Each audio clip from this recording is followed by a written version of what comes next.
Typhoid fever is a growing problem in many developing countries, including in Pakistan, fueled by a strain of the bacterium that is resistant to antibiotics. It can cause a high fever, diarrhea, vomiting and death. A recent study in Nairobi revealed a dramatic increase in drug-resistant strains. It is just one example of a disease that is making a comeback.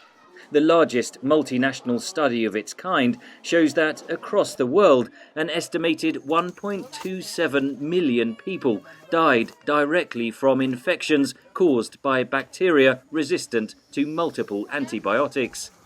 It is estimated that if we don't find alternatives by 2050, millions of lives will be lost and there will be $100 trillion lost output.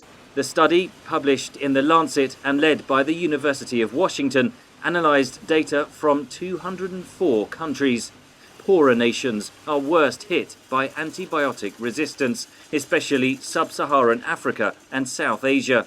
Most deaths were caused by respiratory or blood infections. Scientists say the misuse of antibiotics over decades has encouraged microorganisms to evolve into superbugs. For example, people have viral infections and they have been prescribed antibiotics for very many years now.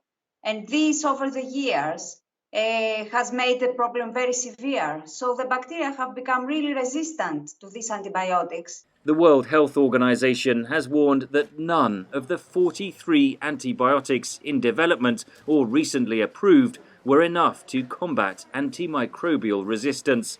So what can be done? Sagona, along with scientists around the world, are working on new treatments called phages. These are viruses that can specifically target bacteria, and they can be used in combination with antibiotics or on their own to clear bacterial infections of multi-resistant strains.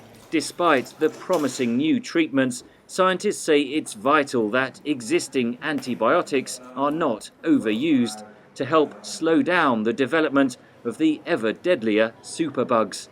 Henry Ridgwell for VOA News, London.